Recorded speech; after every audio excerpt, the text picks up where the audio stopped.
voices. It's hard to carry on when you feel all alone. Now I've swung back down again. It's worse than it was before. If I hadn't seen such riches, I could live with being poor. Sit down, sit down, sit down, sit down next to me. Sit down, down, down, down, down. Sympathy.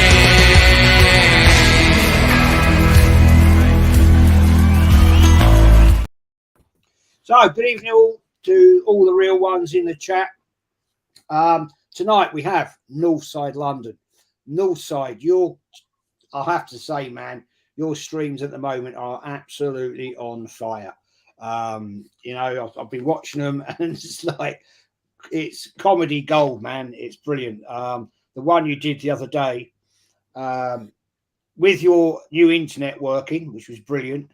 Because I know the one you had before was giving you absolutely bloody horror times, but it absolute brilliant, mate. Keep doing it. Absolutely loving it.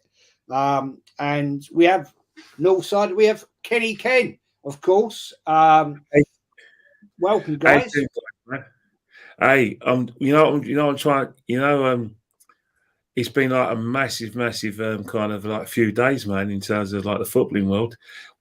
I only realised that the guy who's supposed to own Tottenham don't own Tottenham. We only found out because he could be going to prison for insider trading. And then we got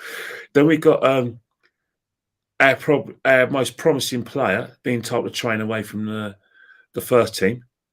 Yeah. So we're assuming that he's no longer part of the manager's plans. And sadly, we've had two deaths. You know, Trevor Francis and Chris Bart-Williams. You know, both players who are involved with Nottingham Forest and Sheffield Wednesday. One was 49.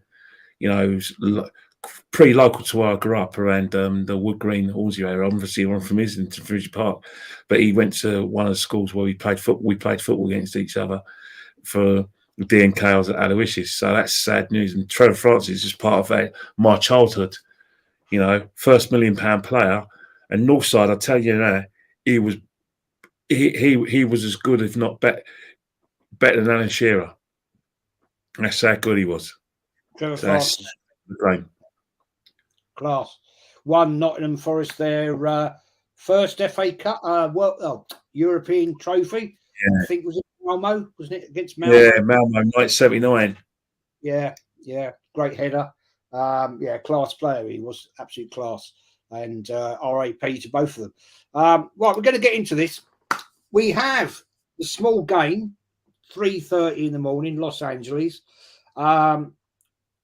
Barcelona. Now, let's be honest. The game we played against Man United was a bit of a crap show. They played with intensity. We didn't. And, you know, I said this on a stream with TJ. Every say, oh, it's a friendly. There's no friendlies between Arsenal and Man United. Mm-hmm. No friendlies between Arsenal and Man United for bloody decades. So, Northside, we'll quickly chat about that game. What?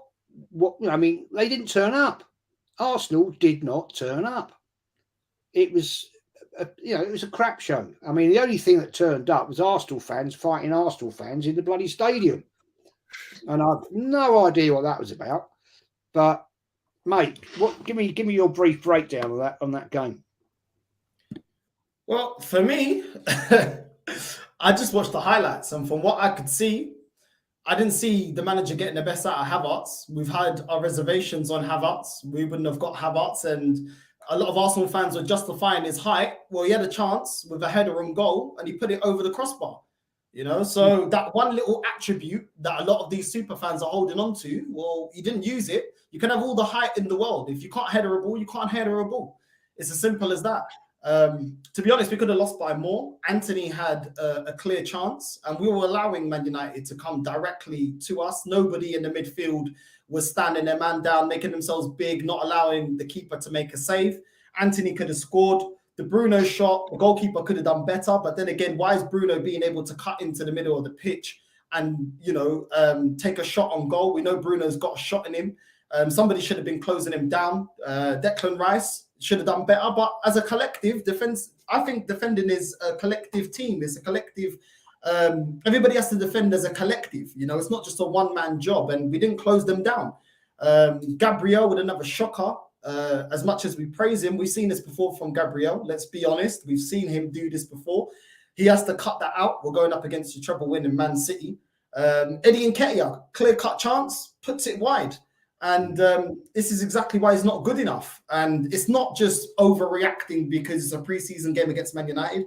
We've seen him do this in the league. We've seen Eddie Nketiah do this time and time again. It's just that this fan base only recall the times that he puts the ball in the back of the net. More times than not, he scuffs it or he's not even in good positions. And once again,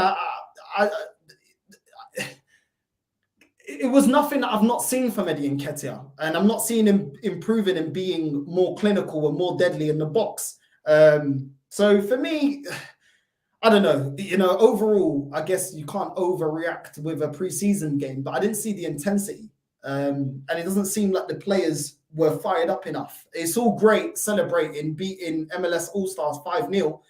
I at least want to see intensity. I at least want to see the hunger. You know, even if you lose a game, there's a way to lose, even in preseason. I didn't see much fight from us, you know. So to me, ultimately disappointing. But now we can look and use this game as an example as to why we need a world-class striker. You know, with the clear-cut chance from Nketiah and Havertz, if you got a world-class striker in the box, he puts those two chances away. So that's how I look at it. Yeah, I totally agree with you there, mate. Kenny, I'll ask. Hendon Good has put a great question, great point in here. He's replying to Luke James. AFTV are now the PR department of Arsenal. It seems to me. 100%. They are 100%. endorsed. The reason why I'll say that, and I'll say that with great confidence, I'll tell you why they are.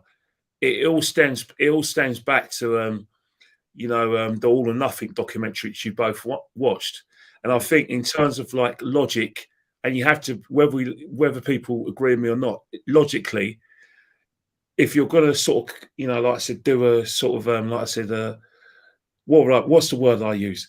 Kind of a viewpoint of all Arsenal fans, then you had, AFTV was snubbed because the biggest Arsenal, how do I say it, YouTube channel is AFTV. The second biggest one in terms of the most talked about is probably Ligue 1. Now, Arsenal Football Club have ignored both Ligue 1 and AFTV. Because let's face it, they've gone to what I call minor YouTube channels, and that's not taking the mickey out of them. I'm just saying it as it is. Those minor YouTube channels are invariably YouTube channels that have who are, how do I say it, the PR arm of the club in terms of they're fully behind Mikel Arteta. They're very partisan in the way they kind of debate the football club in terms of the fact that they're not critical of the club either constructively or destructively. They just don't do that. They are what we call fanboys. Yeah. So it goes two ways. Either you do what Ligue 1 have done and stuck two fingers up at the football club and said, well, stuff you, I don't need you. Or you could do what AFTV seems to have done, had a meeting with the people in the PR department, and then by magic, there seems to be a closer relationship with themselves and the football club. You only have to have to review what happened last year on the tour, review the situation this season, and it's just factual. In a way, by becoming the PR arm of the football club, it gives them what I call more relevance, and it actually elongates their existence. So it's a business move, but it's a business move because let's be honest, Arsenal Football Club are aware of every podcast that covers our great club. They know about yourself, Jez. They know about you, Northside. If you think they don't, then you're mistaken. They watch every podcast that involves Arsenal. The reason they watch every podcast because it falls not to. Because how are they going to gauge opinion? Because whether we like it or not, the majority of Arsenal fans are not on social media, but the majority of Arsenal viewpoints and Arsenal discussions are on social media. So they're going to monitor the big social media accounts like Twitter and Instagram. But in terms of like genuine debates, it's the podcasts, it's YouTube, it's the Spotify's. So if they're going to do view all of that because they've got a department that does that, then they're going to know who everyone is. So all those people who get invited on Sky Sports to represent the Arsenal viewpoint, Sky and BT Sport would already have gone to the football club to ask them if that's okay. If the football club approve, the people who go on Sky and BT Sport or any of these other satellite terrestrial channels, then these guys get on. If the person is a disapproved person, then the club will use their big muscles and their rights and say, no, we don't like that and we're not happy with that. Then you won't get on. This is just facts. It's facts. It's logic. If you take away the facts, it's logic. There's no coincidence that since they were, big YouTube channels like Lee and AFTV were not featured on the All or Nothing documentary. One YouTube channel is basically given the V sign, and said, "Oh yeah, have a J Arthur." The other one is said, "Well, we're not happy. How are we going to mend our relationship?" Now, if anyone who doubts that, then they're absolutely mad. It's factual. That's why they pay it, and it works for them. Do I agree? No, I don't, because I think you have to. If you love the club, then you have to be able to be constructively critical of it because you want the best for the club. You can't just come out with the sort of fairy tales they came up with last season about it being a great season, about it being a young side, and we have to trust the process, blah blah. When before their very eyes we bottled the league. I'm sorry, but that, in answer to Hendon Gunnar's question and Luke James, I'm sorry, they're right, but I'm just giving the reasons why it's happened. Yeah, I mean, the fact that I forget where I see it now, as Robbie Lyle is top 4 next season, 4th is acceptable. I mean, that is an absolute disgrace to say that after what happened. I think it was on your show, not Northside. I think it was you that put it out there. I mean, that's disgustingly wrong. But I'm not to drag into that. So tomorrow morning, 3:30, I'll be getting up to watch it. We're playing Barcelona and a big team. I mean, let's get it right. We've only ever beaten them once, and that was in 2011 in the Champions League qualifying. We've drawn twice and they've beaten us 6 times. So it's not a great record, let's be fair. I'm looking forward to the game. I really hope, Northside, that we don't start with Nketiah, but I'm bloody certain we will. I want to start with Rhys. I want to see Havertz and see actually what is he really about. I honestly think there's a player in there somewhere. I think it's just a matter of dragging it out of him.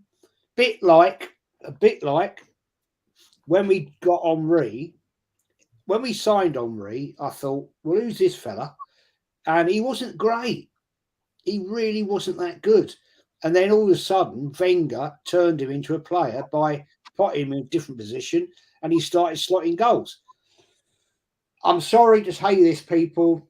Nketiah is not good enough for Arsenal Football Club. Northside, I don't want him starting, man. Don't want him in there. I don't want him anywhere near this club. Apparently, he might be linked with Crystal Palace. Good luck, Palace. Northside, what's your view, mate? On Nketiah? Yeah. Just sell him. Just get rid of him. Yeah. I think a lot of Arsenal fans out there talk a lot about, we've got a lot of rotation, but we had rotation last season. It was always about the quality of rotation. We had Fabi Vieira to rotate with Odegaard. We had El Nene to rotate with Partey. We had out of Saliba and Gabriel, we had Kivior and we had Rob Holding. We had for Ben White, we had Tomiyasu and Cedric. So we've always had rotation. It is about the quality of rotation. That is the issue, which is the reason why we don't win the league. And this whole thing about versatility. At the end of the day, you can be as versatile as you want. You can only play one position. And even if you can play multiple positions, how well do you play those multiple positions? So both arguments for me as to why a lot of this fan base are trying to downplay why we bottled the league last season. At the end of the day, it wasn't just because of rotation. It's about quality. And the quality was not there on the bench. And I see this big narrative now from AFTV. Oh, we got rotation now. I saw Robbie coming out with it. Oh, we got rotation. Bro, what quality rotation do we have is the problem. Nketiah is not quality rotation to Gabriel Jesus, which is why at parts in the season, Trossard was preferred to play out of position, playing in a striker role instead of Eddie Nketiah, which is crazy because it was this manager that put Eddie Nketiah on 100k a week and given him the number 14 shirt, which is an iconic number that we all know. At the end of the day, he's not good enough. And us lot, us three, we don't need to see another season to verify that he's not good enough. He just isn't clinical enough. I get that Jesus is a better baller in terms of control and passing, but the one thing that he could at least be better than Jesus at, which I think is Jesus's biggest weakness, is being cold-blooded in front of goal. Eddie is not cold-blooded in front of goal. So at the end of the day, even if you're trying to go with Nketiah, which is a different style striker, he just hasn't got the quality. And it's my same argument for Havertz. Different option, the quality isn't there, in my opinion. So we just got to get rid of him. Give Balogun a go. We've given Nketiah a couple of seasons to prove himself that he can fight to at least be in second place, our second place striker or our number one striker. Jesus got injured last season. That was the time for him to mark himself and say, you know what, I'm going to be number one. When Saka came into the team under Unai Emery, he made a statement that I should be a number one starter. Martinelli, we got him at a cut price from Brazil. We paid pennies for him and none of us really knew anything about him. He's made sure he grabbed his opportunity, by the scruff of the neck and made sure that he become a starter. Has Eddie Nketiah ever done that while he's been at Arsenal? And anyone that wants to talk to me about not last season, season before that, when we bottled top four to Tottenham, he scored a couple of goals, but ultimately he didn't turn up enough with 10 games to go for us to get top four. We're now trying to go out and win the Champions League or win the Premier League. And he's shown he's not good enough. So at the end of the day, get rid of him, give Balogun a chance, put him as a third choice striker. Whether he likes it or not, tough luck. You're still under contract. So we got the last say. And go get me another top striker. And that's it. The Nketiah experiment has failed. And there's been multiple experiments at this club that's failed. El Nene, Rob Holding, Cedric, Tomiyasu, Nuntavaj, all these guys, Lokonga, Vieira. We've had loads of all these. Oh, give him time, give him time. Do you remember Iwobi? Do you remember when this fan base used to gas up Iwobi? Is any of this fan base gassing up Iwobi? Because I tell you what, we should have given Gnabry the minutes that Iwobi got. But we got rid of Gnabry and we kept Iwobi. To then realise which one we should have actually given the minutes to. Are we going to do the same thing with Balogun? Because it looks like this club wants to give more minutes to Nketiah. Get rid of Balogun. Well, Balogun can sting us because he could become the next Gnabry. And then we're stuck with Iwobi 2.0 in Nketiah. So I think this fan base has got a short memory, and I think we just need to make sure we tie Balogun down. The fact that Balogun is the player, not Nketiah, Balogun is the player being linked to French clubs, Italian clubs, English clubs. Chelsea were looking and seeing and monitoring the situation with Balogun. They're not looking at Nketiah. All this protecting his value. We've protected his value now, given the new contract, number 14. But it doesn't look like the same clubs are looking at Nketiah as to the ones that are looking for Balogun. So sell Nketiah right now and get me a top striker. Totally right. Totally well said, mate. Kenny, tonight, Barcelona. I don't want to see Nketiah starting, mate. Not against that lot. He's just not the levels. Well, it's highly likely that Nketiah could get a game.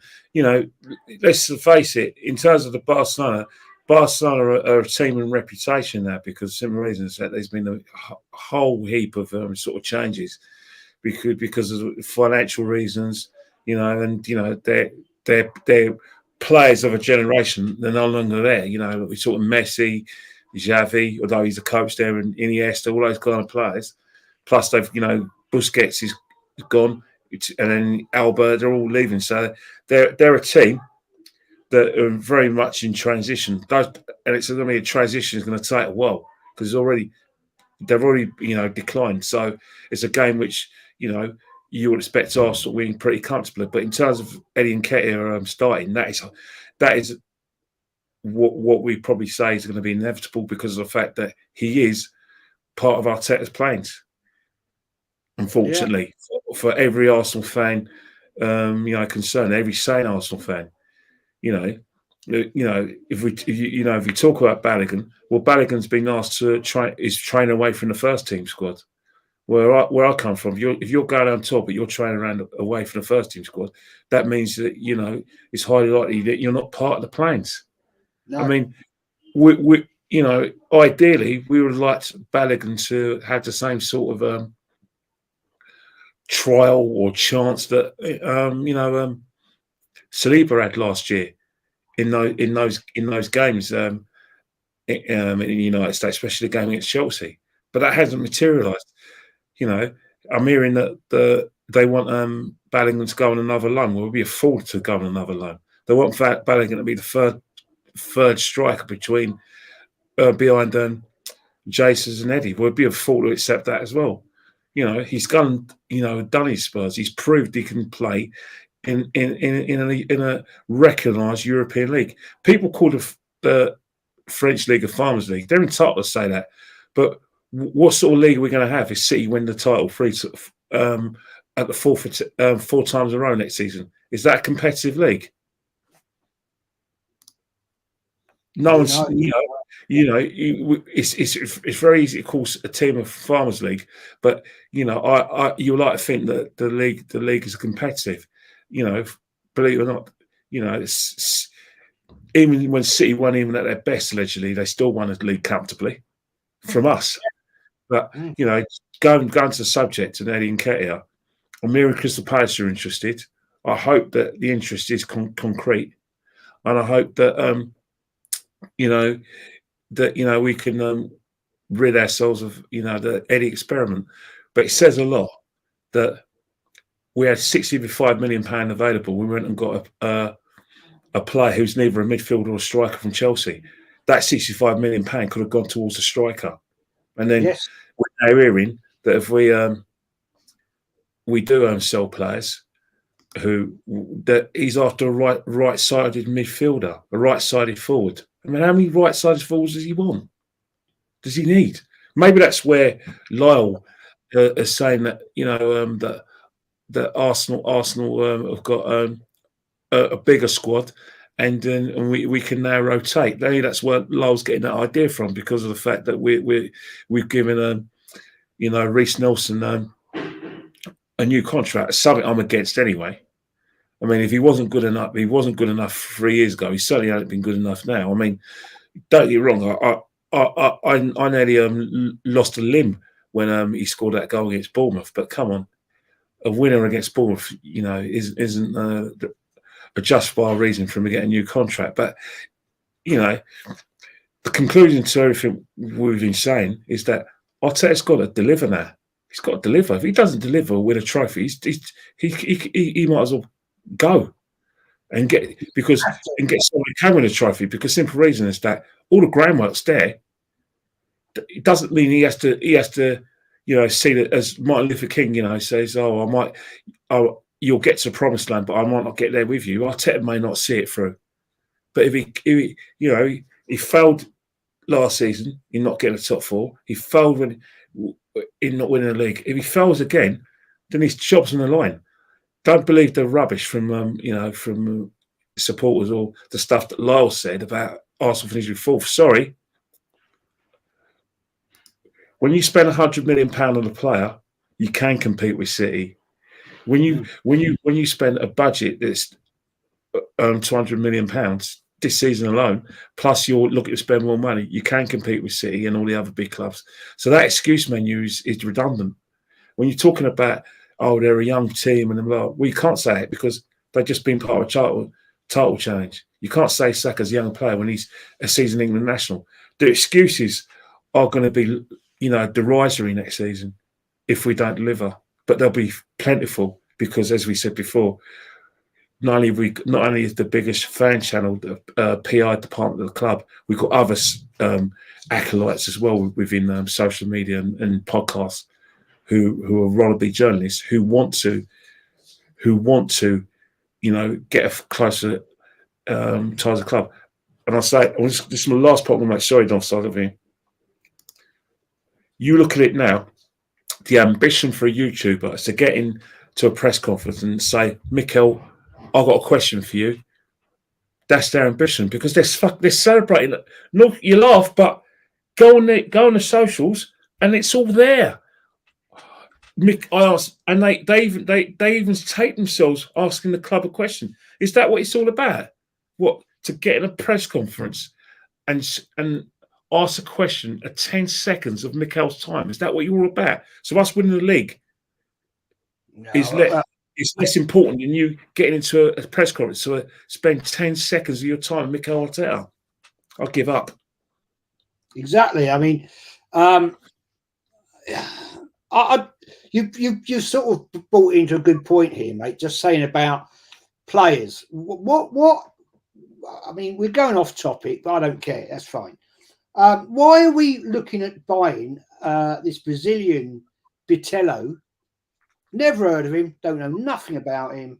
What is it with this Edu's thing of buying these Brazilian kids? And I'm in £7 million, or I've heard it's 6.9 up to £8 million. What Northside? What is this all about? I mean, maybe the fact you're Portuguese, you might have know about this sort of thing. What is this link? What is this link that we buy these young Brazilians? I mean, if we buy him, it'd be like Marquinhos. We will buy him and we're sticking out on loan. Why bother? Why bloody bother? Go and get a player. The mad thing about it, Jez, is I think he's 23, 24 years old. So he's not that young. He's still young. And he's not that young. And it's all about PRing. You know what I mean? At the end of the day, these are deals that, because they're young, this fan base will get behind, because the club have seen, like Kenny rightly said, on social media, they monitor what the fans like, what they don't like. As a whole, Arsenal football fans, as a whole, they like this young versatility, young up-and-coming player, because they won't challenge it. So it's kind of like, oh, we can't judge him. If he has a bad season, oh, well, he's developing. Give him 3-4 years. Yeah? They're all developing together. We always hear that on AFTV. They're one of the biggest culprits, which is why I'm constantly clipping them up, and I've got so many clips. They're always coming up with the same thing. Give it 3-4 years. They're going to grow together. So this player going in, getting an unknown Brazilian, first of all, they know the majority of Arsenal fans are not watching the Brazilian league. So they feel like, well, they're not going to really be able to critique this young player because you don't watch the league. So they're going to get behind the whole, oh, let's get behind him. And this fan base will not question the fact that we got Marquinhos on the cheap, on the cheap from Brazil. Nobody knew him. We loaned him out last season to, I think it was to Norwich. So at the end of the day, what this fan base should be questioning, why are we going to get another player like Marquinhos on the cheap from the Brazilian league that we're going to loan out and is not going to bolster this light bench and the light squad that we have? Because we're now in contention, due to how we finished the season last season, to go toe-to-toe with Man City again to now win the league. Marquinhos didn't contribute anything to us winning the league. This guy from Brazil ain't going to contribute. But the club know they can spin it into, oh, well, give it a couple of years. Give it a couple of years. But really and truly, why are we going to give it a couple of years if we can see that the bench has not been addressed? The fact that we still need players, the fact that we still got very light options off of the bench. Why are we spending money on players for the future when we don't have a bench that can compete in all fronts, Premier League and Champions League right now? Makes no sense. But they'll lap it up. Edu's Brazilian. This is Project Youth. This is phase 5 now that they're saying. Phase 4, phase 5, I don't know. So at the end of the day, it goes with the marketing and the PR. phase 4, phase 5, young team, they're building up together. Oh, look, we're going to go and get. And what's crazy is the only player, the only Brazilian player that has worked out on the cheap at Arsenal was not bought in by this manager in Martinelli. But all of a sudden, they're not questioning the fact that we got Fabio Vieira on the cheap, hasn't worked out. Cedric on the cheap, hasn't worked out. Fabio Vieira, Nuno Tavares hasn't worked out. All Portuguese speakers haven't worked out. And that's just the Portuguese speakers that we got on the cheap. But this fan base won't question it, Jez. So this is why they do this, because most of this fan base won't question it. They'll say, oh, all right, Project Youth, continue. And there's never a push to win now. But we're in prime position right now to win the league if we do what we need to do. But they'll be happy with, Fabio Vieira Part 2 and gas it up and pretend like they watched the Brazilian league, like they pretended they watched the Portuguese league when Fabio Vieira came. And how's that worked out? But it's, if you question it, you're toxic and negative. It is, mate. And I Kenny, I personally, this is I'm going to stick this out there. I think it stinks of corruption. I honestly do. Why do we buy these players? And like, as you quite rightly say, Fabio Vieira, Marquinhos. I mean, why? What we're wasting £8 million. It might be less than that, but why? We don't need him. Never ever heard of him. He's not exactly ripping up bloody trees in Brazil. So I just don't get it, man. I think it stinks. You know what it is, right? It's I think they're trying to copy, like what we did with Wenger. Where you remember back in the early days of Arsene Wenger, where we had the French market to themselves, and we were able to get the best, having the first pick of French players who could, like I said, fall in within, who could fall into like the English style of play. Well, we seem to be doing that with Brazilians now as well. Where obviously Edu, because of his connections, because remember we got Edu was working for the Brazilian FA, so obviously we're going to have the first pick of the allegedly best boys to come from Brazil, but they're going to be young, and then they're going to cook in about 3 or 4 years. That's where Arsenal seem to be going, because they're not going to get the established players because those players are going to want to go to Real Madrid, or PSG, or a big, someone who's who's either got big financial pockets, which we have, but established big financial pockets, or Real Madrid. So that's the only reason why he's doing this, because it's first dips at the market, and that way we can, maybe copy what Wenger did years ago with the French market. That's the only reason we're getting them. And as long as Edu's at his football club, then we are gonna, like I said, shop in the Brazilian market. I haven't got a problem with it, Kenny. But if we're going to buy decent players, and it's hit and miss, though, isn't it? Because the fact is that Wenger's ones were, for every Vieira we got Vieira Petit, we got other players who didn't really cook for us, but they're okay, but they're not legends. People like Remy Gard didn't get much of a chance when he played. He was okay, but was he a well beaten? No. And you got Grimondi, bit of a cult figure, but what was he good at, really? So it's those sort of players that, who may cook. And then obviously he's not he wasn't like a main player, but Christopher Ray, Cabadiara back in those days in the 90s. Those weren't particular success stories, but the other ones success stories. And I think that's what we're doing here with Edu, by having first dibs or control of British in the market.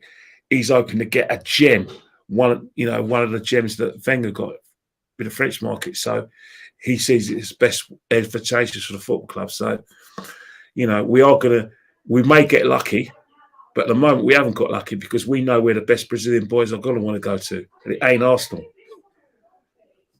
I think you're right, man. But let's quickly, Northside, you've got to go soon, man. Javi, I think, will be playing his 2 new signings tonight, Gundogan and the other guy, Oriel. So that'll be an interesting thing. I'm hoping Arsenal will start with Rhys, excuse me, Havertz, and I want to see Martinez. Martinelli, beg your pardon, Martinelli. I want to see Martinelli up front, proper up front, because I think he could cause Barcelona some problems. I really don't. We've talked about Nketiah, so let's forget that. Okay. It's a big game. To me, this is a big statement game.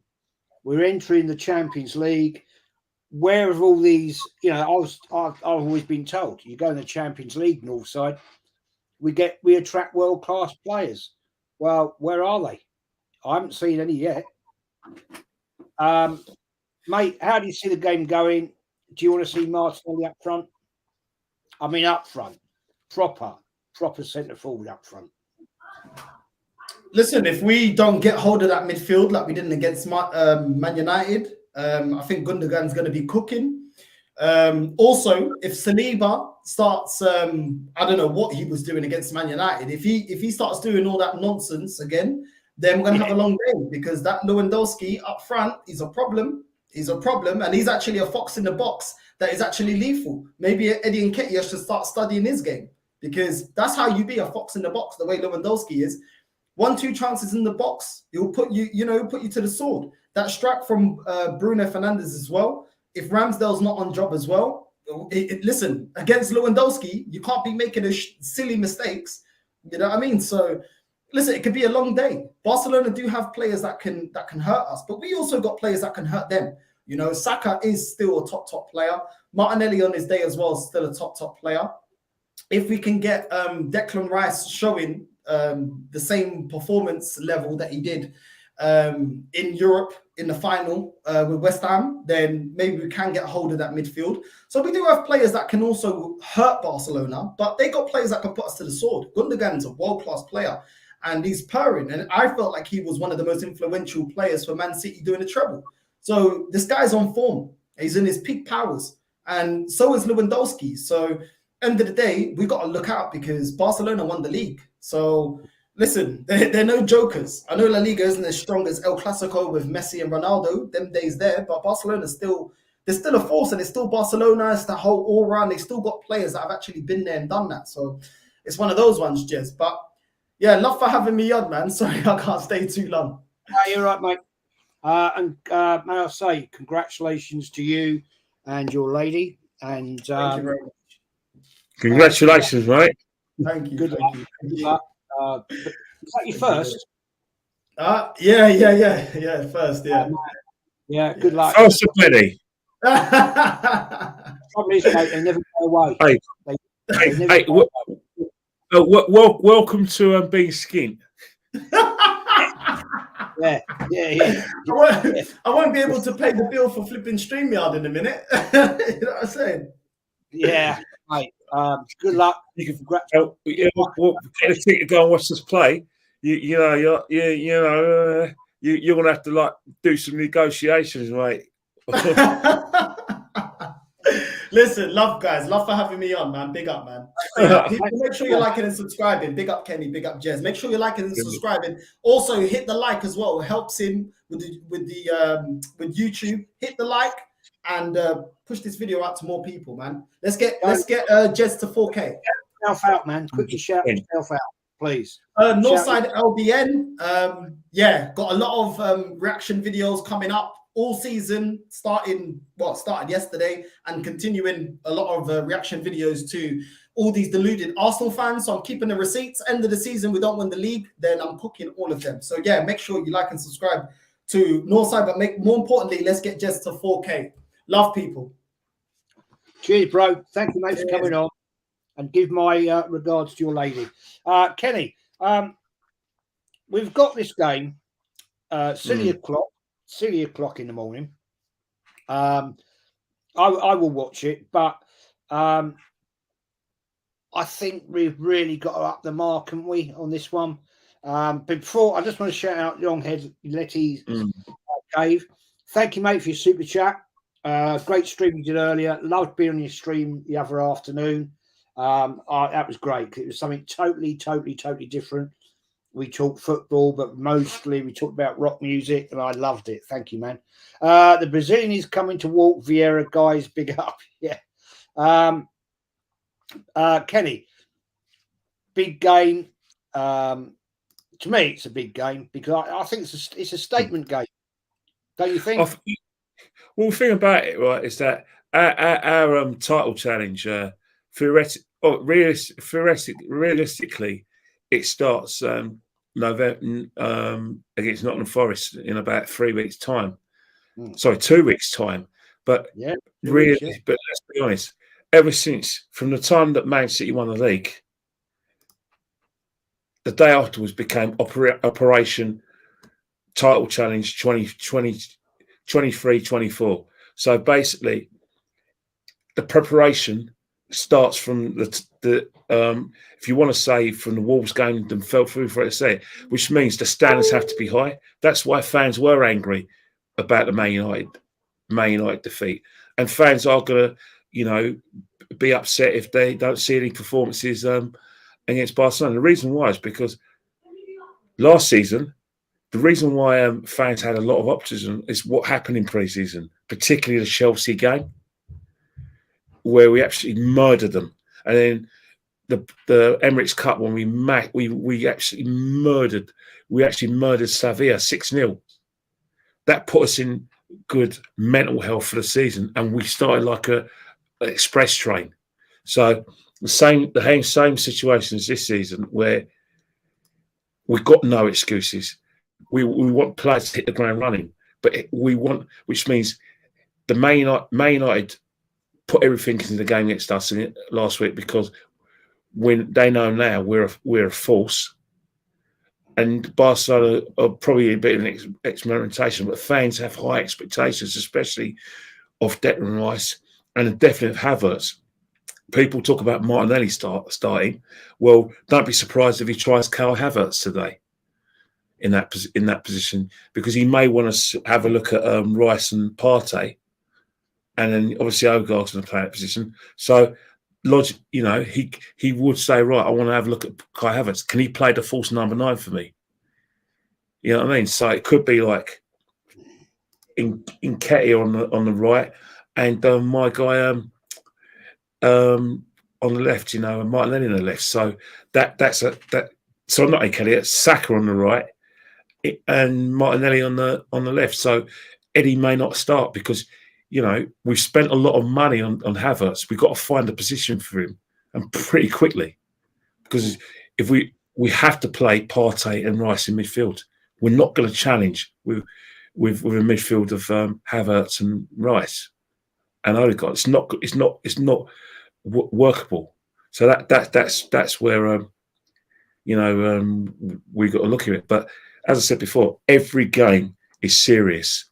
Every game, without fail, no messing about at all. It's serious, because the fact is that expectations are at its highest. A lot of people are going to sort of try and dampen down expectations, but you've seen what Arsenal were capable of last season. You've seen what money we spent. So for me, I've got this game is a serious game. We have to perform, and then we have to perform next week against Monaco in the Emirates Cup. Emirates Cup is this weekend. Yeah. And then we have to perform against Man City in the Community Shield. So all those games it's all about, every game is the road towards our title challenge, going one better. I'm sorry, but that's the way things have to be now. People don't like it. They probably think I'm putting too much expectation. I'm exaggerating, but that's what it is. Every Arsenal fan, whether they're for Arteta or or in a camp where they feel that another manager could take us to a different level, wherever camp you're in, expectations are rock high. They're sky high. They are now. The players, this guy's Declan Rice was talking about winning the league today in his interview with Melissa Reddy. Odegaard is telling anyone to listen how disappointed he is in not winning the league. Jesus can't stop talking about how we were nervous and how we like to go one better. They're talking a good game now. So we're holding to those standards. It's not us setting unrealistic standards. It's the players who set the standards. The manager hasn't said anything. It's his players. They're the managers in the field. You know, from last game of the season against Wolves, or from when Man City were crowned champions, that's when the hard work starts. There's no taking your foot off the pedal. No messing around. Every game is serious. Every game is a preparation to the next game.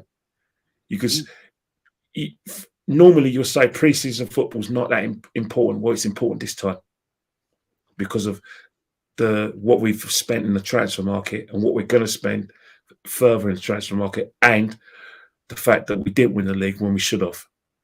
No messing around. This game is serious. MLS All-Stars will take us. If the MLS All-Stars was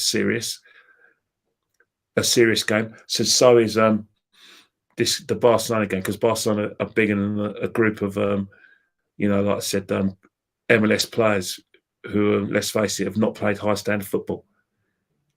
There's no give me games. I'm sorry. This is great. You know, no give me games. No, not at all. I just want to mention this. Carl Rossi, R.I.P. the legendary Irish singer Sinead O'Connor. Ryan, I'm actually floored by that. I'm floored by that. I just cannot believe what I just said. That is one of the most saddest things I've heard just now. I'm shocked and saddened at that news because of that. She lost her son. Yeah, earlier. I know that like the songstress has had a lot of mental health issues, but she's only about 56. Still young man. Yeah, you know I mean, I hope it's natural causes, nothing horrible. But if it's natural causes, it's even sadder, because at the end of the day, natural causes is heart attack, isn't it? Yeah, but you know what I'm saying. How? Yeah, of course, you don't want it to be a pain, but it's an absolute shock. It's a shock. Yes, regardless of whether you think about what she's gone through, it's a shock. 56 is no age. No, shocking, man. R.I.P. to her. I'm going to wrap this up in a minute, guys, because I've got to go and do stuff. But as Kenny has said, this is an iconic game. We've got a pretty crap record against Barcelona. Let's get it right. But I really want Arteta to start with a strong lineup on this one, Kenny. I don't want to see Nketiah starting. I really would like to see Martinelli up top. I think he could do some damage against Barcelona. It's a good consideration, isn't it? It's a consideration. But, you've played Martinelli up top, that means you don't need to buy another striker. Yeah. We've got. I mean, that Barcelona midfield could outpass us all day long. So Declan Rice, I want to see big time from you. We've spunked out £105 million in you, fella. So you've got to step up to the mark today. I've seen all the talk. Now you've got to do the walk. So get up there, do it. I'm going to get up and watch it, Kenny. I guess you've got to go to work in the morning, so I doubt you'll bother. It's just, you know what it is, right? Is that there's a great reluctance to go and watch it because of the fact that I'm a member, but you've got to pay a membership pass. You know what I mean? But if you look at all the games,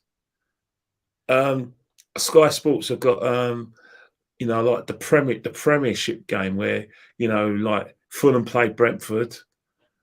Aston Villa playing Newcastle, and you know what I mean. And Brighton played Chelsea, and they're all going to sort of like play each other, you know, in a game. And I was thinking, you know what? I don't know. Maybe Arsenal have got a deal where they just want to keep their TV rights in the house. You know what I mean? Maybe it's pay-per-view football style. Yeah, I think. I mean, well, everybody knows in the chat. I've signed up to this Bing Sports thing, which is brilliant because you get all the Premier League, you get all the just about every bloody league in Europe. But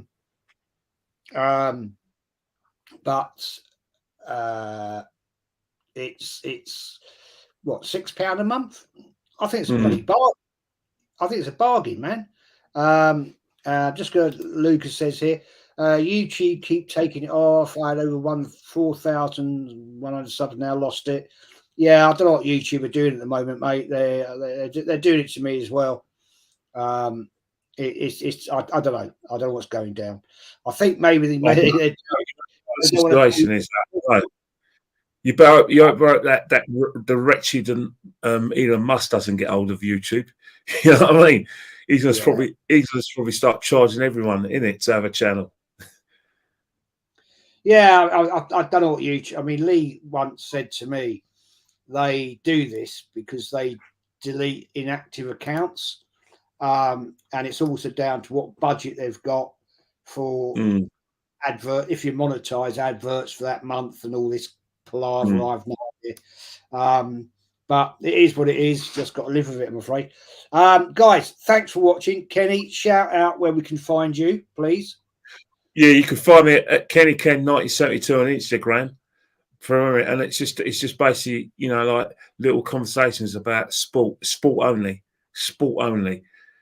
primarily football, bit of boxing, a bit of cricket, but there's no personal opinions regarding current affairs.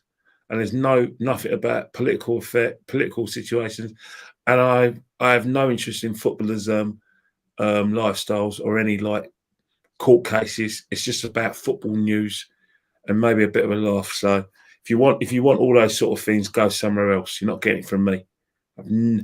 Dave, we keep it clean. No, we're having a laugh. We're not here to destroy people's lives. Very true. Very true. I mean, the facts are the facts. I'm here to say my facts and my point of view. People don't like it, fair enough. We're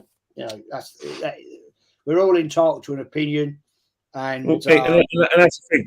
People need to remember that, because I understand that we're human. Certain people's opinions are going to make us angry, because but because some reason we're passionate about what we believe. You know, you can get angry about a football club, get angry about a political opinion, that's fine. But when you calm down, it's just words in it. But I get it though, because we're all human. We all believe that if we've done all the research, we're right. So but that's what debates are about. Keep it clean. It's not personal. Don't fall out over it. Yeah, Dave. The football club. You support a football club, but the football club will carry on when you're there or not. Exactly. That's what I always say, Kenny. It's the football club and the badge that comes first. We can all have our whatever. But just going to say, guys, Early Doors Football TV, go and support this guy. New YouTuber, does great content. Watched his show last night. Go and support him. Give him some love. Get him up some subs, yeah? And on that note, Sinead O'Connor, great. Terrible. Sad news. Very sad. Very sad. I'll tell you before we go, my favourite one she did was on the Father Christmas one, when she did Silent Night, and she did it in her own way. I think it's one of the most emotional songs I've ever heard in my life, to be honest. Yeah, she was a very emotional singer. You know what I mean? Yeah, brilliant. And David, nice to see you, mate. Hope it's getting warmer down there in New Zealand. My son's told me it's been a pretty crap winter, and glad to see you, mate. Hope you're all well. But we're going to bounce out of here, people. Thanks for watching. Please, if you're new, smash the subs. Trying to get to 4K. It's like climbing a mountain with your fingernails at the moment, because it's like you're there, but you're not there, if you get my meaning. If you have watched and liked, please sub, please like the video. It does help. It gets the narrative out there. It helps the algorithm, gets it out to more viewers, which is ultimately what we want. Ken, mate, thank you for coming on as always. Nice, it's a pleasure. You know what I mean? It's a pleasure. You know what I mean? We also have to talk about Arsenal, but we got to bang that drum about getting the standards up. It's Really? Dave. Yeah, Dave. I've got a great respect for the fact that it's a full-time job for a lot of people. In terms of like being a football fan and going to these events is your full-time job. I get it, and you don't want to sort of like bite the hands that feed you. But at the end of the day, remember, you're in that position because you're a football fan of this great club. Without the football club, you wouldn't be in this position where you can make a career out of social media. Absolutely. I've got no ambition to making it as my, I'm not in it for like the big channels. I just enjoy it for the fun. I enjoy chatting to people, going on other people's channels. So yeah, that's what it's about. But I'm going to do the outro, guys. I'm on with Diesel on Friday evening, I think at 8 o'clock, I think it is. So come and show him some love. Kenny, as always, mate, can't wait to see the start when we're back on the great channel with Lee. We're doing all our stuff we normally do. And people, we're out here. Enjoy the game if you're going to watch it. Arsenal, step up this time. Arteta, you get it right, man.